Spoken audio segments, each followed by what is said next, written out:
All right, so I didn't feel that great, so we're doing a Tomahawk Thursday and the early mornings or the early morning hours of Thursday. That's number one. Number two, I'm pretty sure I said the last video was going to be the last one before the game, but there was a lot of videos that surfaced. Number three, my phone froze just a second ago, so I had to delete that and restart. Okay, buckle your seatbelts because we got a lot of shit to talk about. We're going to start off with Colin Cowherd like always. He says a lot of logical things, and then he says a lot of batshit things that are just out there and crazy. It was supposed to be below zero, you know, wintry mix, snow all over the place. Yeah, well, that got pushed aside. Now it's like in the teens, which is still pretty cold, and a wintry mix and all this other shit. Okay. So, let's just get one thing out of the way right now. Tom Brady plays on turf. Most of the times in the past, he's been playing on turf, even if it was cold. Look, Arrowhead is like a damn soup bowl. They got that heater underneath the field, and it just heats it up into a soup bowl. I think that was part of Andrew Luck's problem. Patrick Mahomes is used to this shit. He's been playing on this field in the cold when it's soupy like that. He's used to that. Turf, you don't have to worry about that. It's just turf. Do I think that's going to affect Tom Brady? On certain plays, maybe, but the whole game, no. I think he'll adjust to it. It's Tom Brady. It wouldn't be the first time he played in inclement weather. He's actually pretty good in it. And it wouldn't be the first time that he's played on a soup field. Now, number one thing that Colin Cowherd said, there was two things. Number one was he said that he thinks the New England Patriots are going to take the game because they have a better run game. Did he forget Sony Michel, or not Sony Michel, but Damian Williams dumped off like 155 yards against the Colts? Sony Michel rushed for 129 yards. That's really good. Damian Williams rushed for 129 yards, so it wasn't quite 155 yards, but Tyreek Hill had 36, and Damian Williams also had some through the air, but it wasn't near as impressive. 25 yards through the air, so that's pretty even. 155 yards if you add Tyreek Hill. The next best guy for the Patriots was 12 yards, and that was Burkhead. They used him on the goal line. So the running game was pretty equal. To me, it's just like they've fallen back into the, okay, who are the Chiefs playing? Okay, let's let's do this shit. They did it the same way with the Colts. There was a 100% chance the Colts were going to win, all this other crap. You know, we just kind of weathered out the storm and was like, yeah, they got a pretty good chance of winning because we got that stupid pass and all that. All right, well, you can't count on the pass now. This game, I'm glad they're favoring the Patriots. Because you know what? They favored the Colts, and look what happened to them. Now, we're not going to blow New England out. I don't think that. Although, when Kansas City does beat New England, they tend to blow their ass out, which is kind of weird. But as goes for, like, Patrick throwing the ball and our guys catching the ball in the cold, they're playing on their own field. They did it just fine last week. And now you're worried about, what, 5 degrees difference? It was supposed to be below zero, but it's not like that anymore. It's supposed to be like in the upper teens. Correct me if I'm wrong, but I think it was like 22 with the wind chill. Or 31 with a wind chill, so it was 22 last week. So you're going to blow up over 5 yards and say, they aren't going to catch the ball. He's not going to throw the ball. Dude, calm down, okay? They did just fine last week in the Super Bowl. I'm sure they'll do fine this time. Has anything slowed Patrick down from throwing the ball this year? No. Don't you think they've been practicing for this kind of thing? It's not like New England hasn't either. I've seen them practicing out in the bitter-ass deep snow in New England. But again, you know, there's a big difference between playing in the cold on turf and playing in the cold on a soup field. The turf, it's turf. I mean, it's just turf. It's a hell of a lot better conditioned than an actual field. But as I said, Tom Brady will probably adapt to it, and he'll do just fine. So the other thing was he said, well, it's going to be cold, and that's going to keep the Chiefs fans from really cheering too much and stuff like that. You've never been in Arrowhead, have you, Colin? Let me explain to you what Arrowhead is like when it's cold, rainy, and wet, because I've been there when it was. The two games that I could think of that were probably the worst were the Tennessee game last year and the Pittsburgh game before that. The fans don't give a shit how cold it is at Arrowhead. They really don't. I mean, they really don't, Colin. For you to sit there and say, that's like, whatever, man. I'll just let you think what you want. But number one, all you did was motivate the fans to be even louder. And number two, you probably just pissed them off. So now they're going to be even louder over that too. Trust me, the Kansas City fans do not give a flying shit how cold it is at Arrowhead. They will be there and they will be loud. They don't care about the conditions. That's a given. You should know this without even going there. So let's look back on the past. So whenever New England beats Kansas City, it's in a close game, and it seems like whenever Kansas City beats New England, it's in a total blowout. Back in 2015, Tom Brady came to Arrowhead, Monday Night Football, got beat 41-14. Jimmy Garoppolo scored the 14 points. Tom Brady had arguably the worst game of his career. He was benched halfway through the third or at the start of the fourth or some shit like that. Didn't get anything accomplished, went nowhere. Tom Brady is also 2-1 in Arrowhead. And the one game that was won, I believe that was the game he broke his leg and Matt Castle came in and picked up for him. Which, by the way, was one of the worst seasons in our franchise that year. And we lost by 7. So, you know, there's your past. You know, Tom Brady, once again, the records are stacked against Patrick Mahomes. You know, they're pulling the whole dingbat card where they're like, well, we've seen him do this, and how's he going to adapt to this? What hasn't he done yet? I mean, besides beat Tom Brady, which is the greatest quarterback of all time, even in my opinion. Now, you can compare that to Joe. Is it Joe Montana? I think it's Joe Montana that's in that discussion.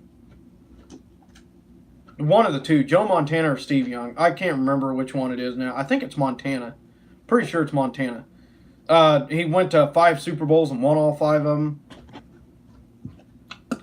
So you can compare those two.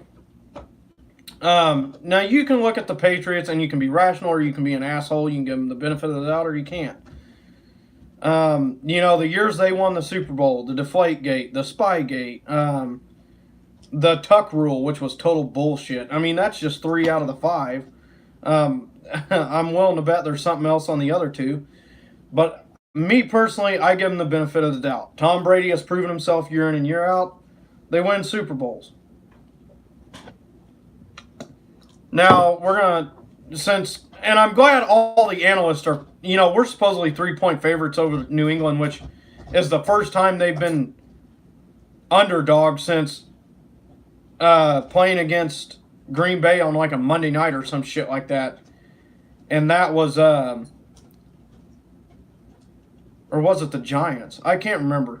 But that was like 67 games ago or some shit like that. So 67 games they've been favored to win. But that streak ended here.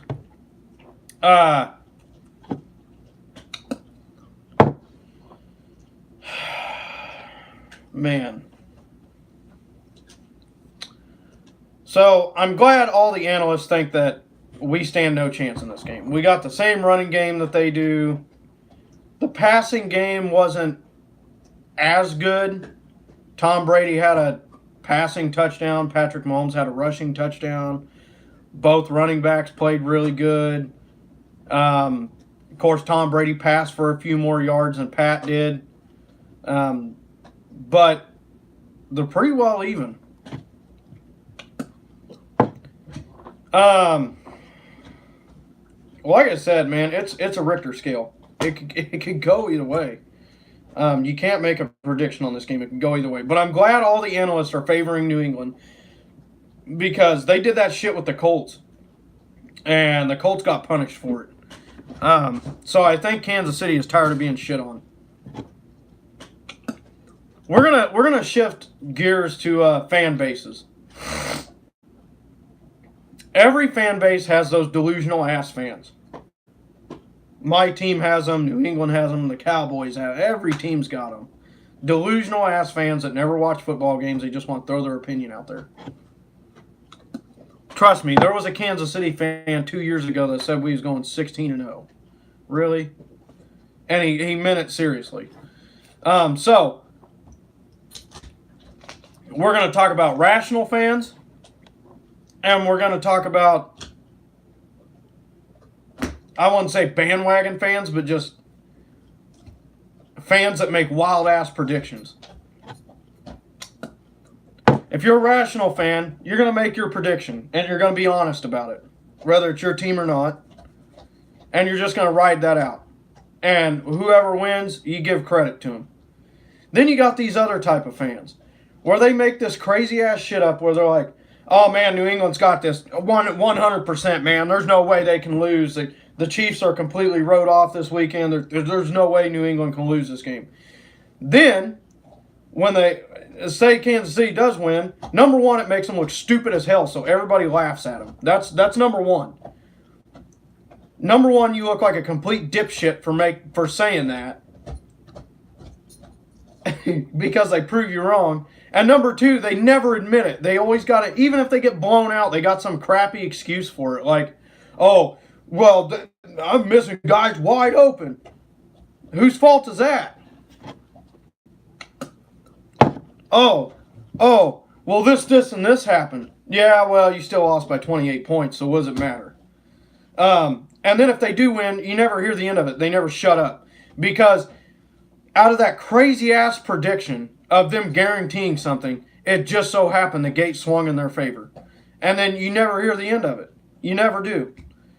Those are the two types of fans. And they always come back at you to poke at you and say, oh, I told you so, I told you so.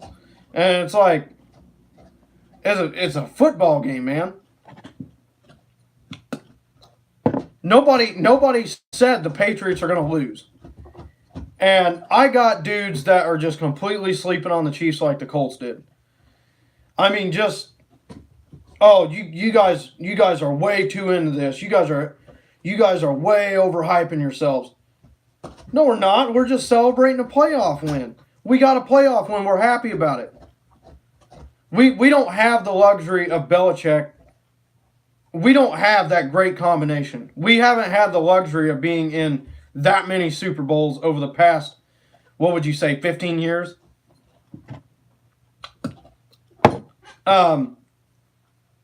But, you ask these Patriots fans where they were before all this shit happened, most of them weren't even alive. Like when you're young, you always want that popular player's jersey. Like, I'm sure a lot of people wanted Antonio Brown jerseys this year. A lot of kids did. When I was a kid, Randy Moss was the shit. I got a Randy Moss jersey for Christmas. Marshall Faulk was the shit. I got a Marshall Faulk jersey. And then eventually I got a Tony Gonzalez jersey and a Dante Hall jersey. And it just stuck from there on out. But before that, that's when I started really understanding football, was early 2000. But that was, as a kid, you're like, oh man, that guy's cool. I want his jersey. That's just the way shit rolls. And then you get that one jersey and you stick with it. I'm a firm believer a lot of kids do that. And that's how a lot of these kids turn out to be Patriot fans, is because of that method. And they've never seen them lose. They've never seen them lose. They've been in a weak-ass division every single year. And then when they do get into the playoffs, they do something with it. Because they got these two guys. So they've never seen him lose. So when these two guys disappear and New England goes back to raking the bottom of the barrel like they was before, then where are all these people going to be? Are they still going to be here? Are they going to be somewhere else? Where are you going to be? Because it happens to everybody. And you can thank Belichick and Brady and enjoy your moment, because this is the entire Patriots dynasty right here. It wasn't before 1999. 96 they made a Super Bowl too, but the Packers beat them. They were nothing before that. I mean, absolutely nothing. They were like the Chiefs. They made it to a couple Super Bowls, but they didn't win either one. Well, Kansas City had one Super Bowl at that time, but they didn't win either one. They never won anything in the AFL as the Boston Patriots. They went to the Super Bowl or the AFL championship once, and they lost that terribly. They lost it 51-10 to the Chargers, of all people. So here's my thing. I don't say that. I don't come up here and say, hey, man, there's no way in hell that's going to happen. I mean, sure, there was predictions like the Chargers where I'm like, man, that's highly unlikely they're going to do that. And, well, 41-28, there's your proof. I'm wrong on a lot of things. There's a lot of things I'm not right on, but there's things that I am right on. And I guarantee you, I don't like the Patriots. I don't, but I don't hate them. What good is it going to do for me to go around and, talk a bunch of smack on the Patriots? It's not going to benefit me in any way. It's not going to get me anywhere. Why do Patriot fans hate Chiefs the most? Well, probably because we're the next biggest threat to them, is my opinion. I mean, really, wouldn't you be stressed out if your quarterback is old as shit? He's still winning games, but he might be on his way out, and he might be getting pushed out because of this kid that Kansas City has. And your coach is kind of getting worn out, and he's starting to go, and they're starting to have problems. And you know what your franchise was like before that, and you know that these guys might be the next best thing. Yeah, that'd probably be the reason why there's so much hatred there. I don't know. I can't answer for those people. But you hating on my team, yeah, that ain't gonna get you anywhere, man. I mean, you call us every name in the book. It's not going to make a difference to me. Because Mahomes is still going to be on my team when Brady goes. Mahomes is still going to be on my team when Belichick leaves. Andy Reid's probably still going to be the head coach. So I'm not really worried. The Patriots are probably the biggest powerhouse that compete against us within the past 5 years. And that was with Alex Smith. Now we got better than that. If Kansas City wins this game, I don't think it's going to destroy their franchise. I don't think it's going to put Brady and Belichick in the dirt or make them split ways. I don't think that. My rational pick, I'd have to go with Tom Brady. He's got the experience. He's mainly that's it. He's got the experience. He doesn't play well at Arrowhead at all. But he's got the experience and he's got the playoffs. This is a different ballgame. And I've seen a lot of analysts going off of stuff from week 6. Dude, that shit was in week 6, man. That was about 4 months ago, maybe longer. That was, and then they're like, oh man, Kareem Hunt benefited so much in that game. I don't know what they're going to do without him. Our offense has averaged better stats without Kareem Hunt than we did with him. Like, do you guys not look at this stuff before you say it? Or you guys just say it because it either benefits somebody else or I don't know what the deal is. But the stats are better without Kareem Hunt than they were with him. That's the crazy part.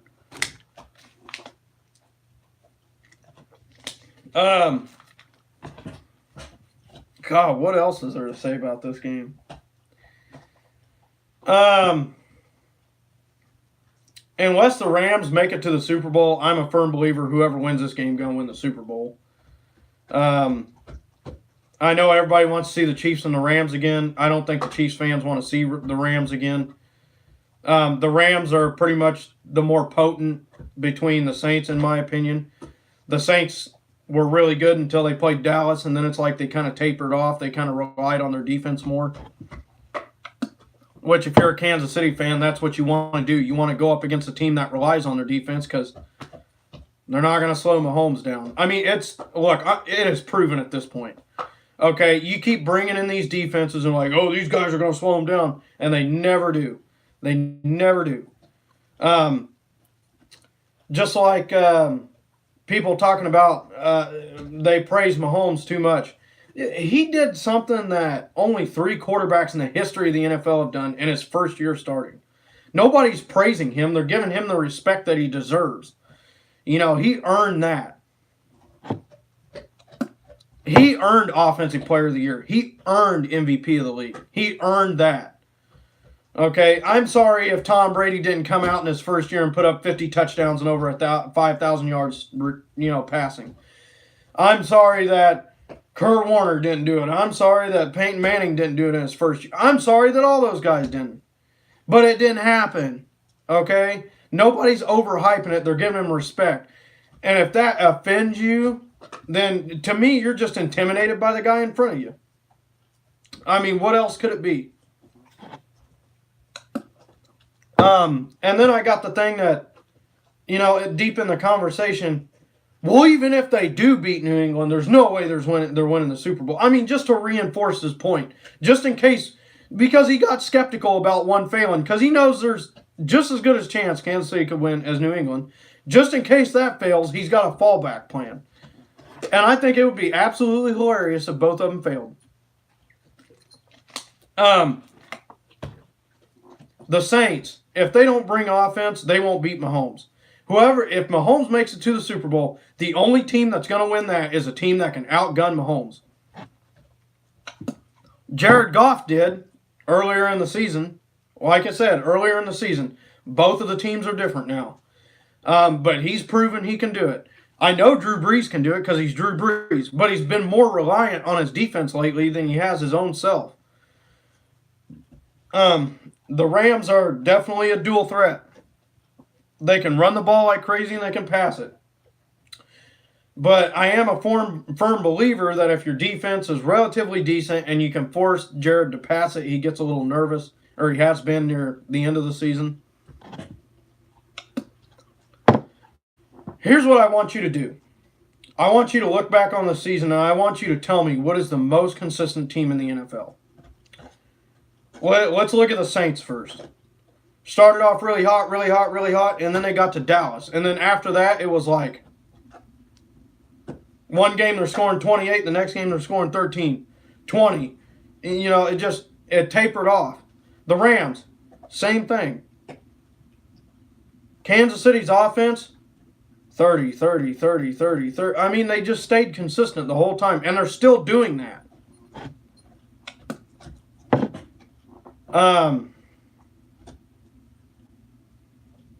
The Patriots, home, away. Home, away. I get it. It's a playoff game. It's going to be a close one. I'm not saying it's going to be a blowout. I'm saying if this game was in Foxborough, no doubt the Patriots are the favorites. No doubt. Not a doubt in my mind.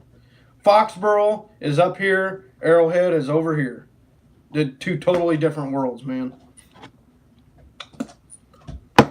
Turf, Super Bowl. There's just so many different things that play into this game. And the running game is probably going to be the main thing. And you know what? Marlon Mack had more rushing yards than that when he came into last week's game. He left with 49. The Patriots only gave up 15 yards to Melvin Gordon. The dude had 2 knee braces on. He looked like a lineman out there. Which, by the way, they only gave it to him 9 times. There's your massive problem right there.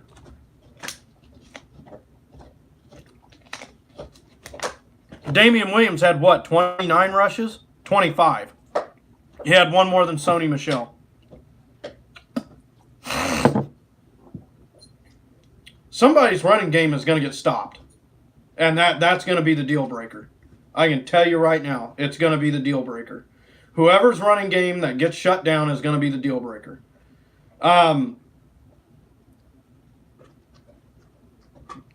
Damian Williams has been running better than Melvin Gordon, especially since Melvin Gordon is beat up. They're going to have a running back this week. They're going to have a running back to deal with this week. Kansas City, on the other hand, they're coming off of trashing a really good running back. So in my opinion, if they can do the same thing to Sonny Michel, they stand a pretty good chance at winning. It's going to force Tom to throw the ball in the Super Bowl, and he's good at it, but that's going to force him to keep up with Mahomes. Like I said, I don't know where they got the whole, well, I don't know if they can pass. I don't know if they can do this.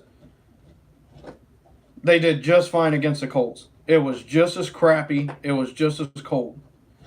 Some of them look kind of shaky, yeah, but they made the best of it.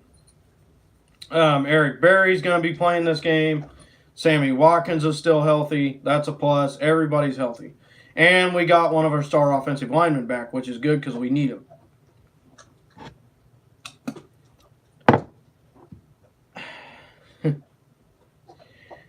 Here's the difference between me and some people.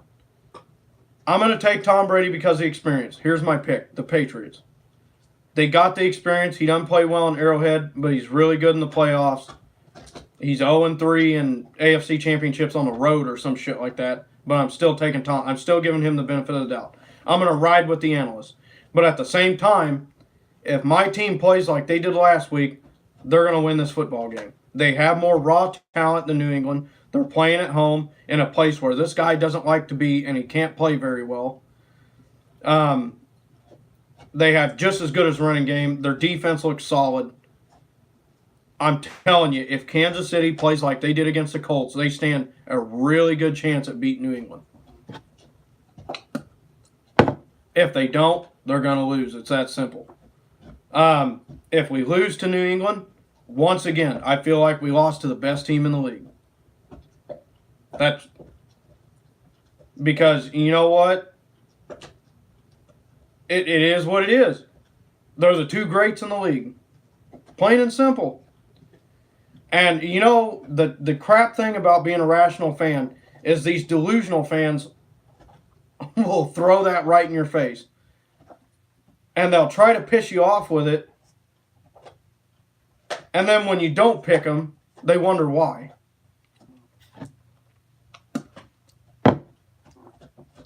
If Kansas City wins this game, there's going to be a lot of fans. A lot of Patriot fans that hear from me. Because I've had to sit around just like Colts fans, and I've had to listen to them week in, all the way until the end of the week. Just nonstop about belligerent bullcrap like Kansas City has no chance. Trashing Mahomes because he's the league MVP. Like, just give him the props he deserves. You know, like, I just don't understand it. I don't. I mean, I'm sure there's, you know, trust me, there's delusional Kansas City fans out there that are already looking past this game. Okay, I'm not one of them. So don't bring that to me. I don't want that. I'm not that guy. Go dump that off on somebody else.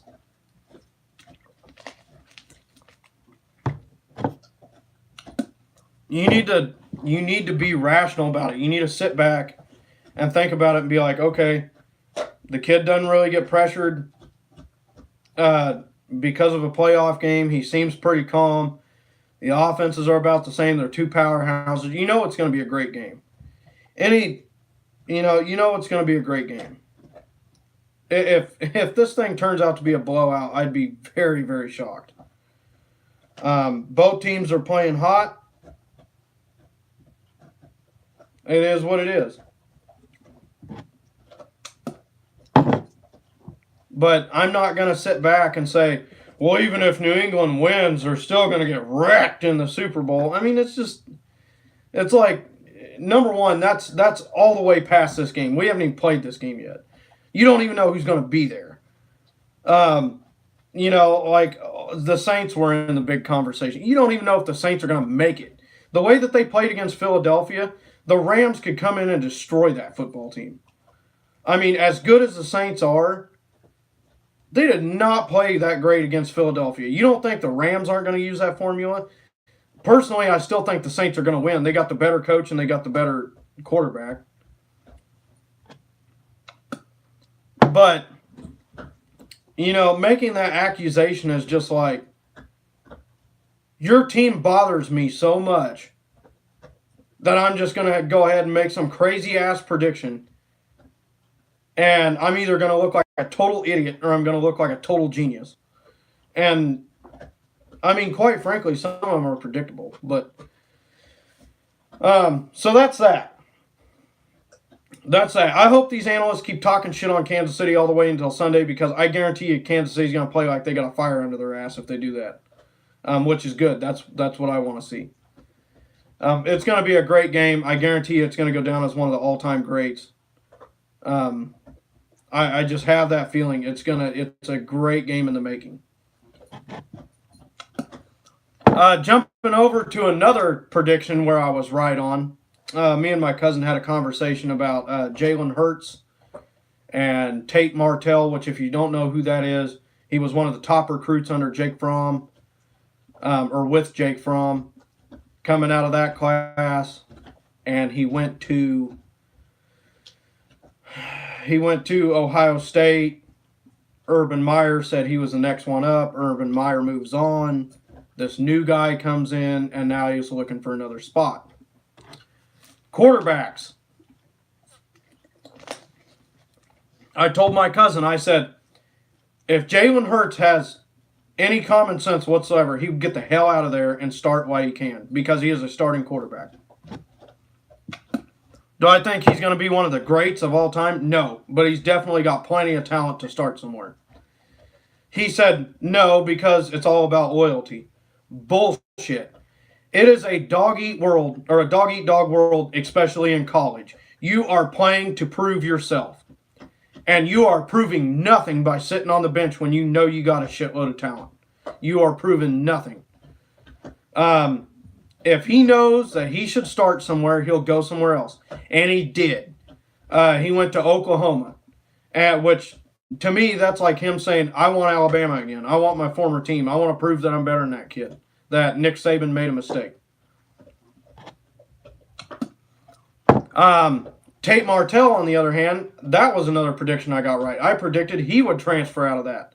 And he did. He transferred out of Ohio State to go to Miami. Now, I figured he would stay inside the Big Ten so he could torch Ohio State, but he didn't. Look, this kid in his senior year threw 41 touchdowns and 1 interception. He's good. He's good. He just hasn't got his chance. Kind of, somewhat like Jalen Hurts. I think Jalen Hurts is probably going to have a better year because Jalen Hurts he's got more talent at Oklahoma than Tate Martell does in Miami. But I think you give Martell another year, and Tate Martell is going to be a hell of a quarterback along with the talent around him. The kid can run. He can pass. He's really good. And I do believe Tate Martell is probably the next big thing in the NFL.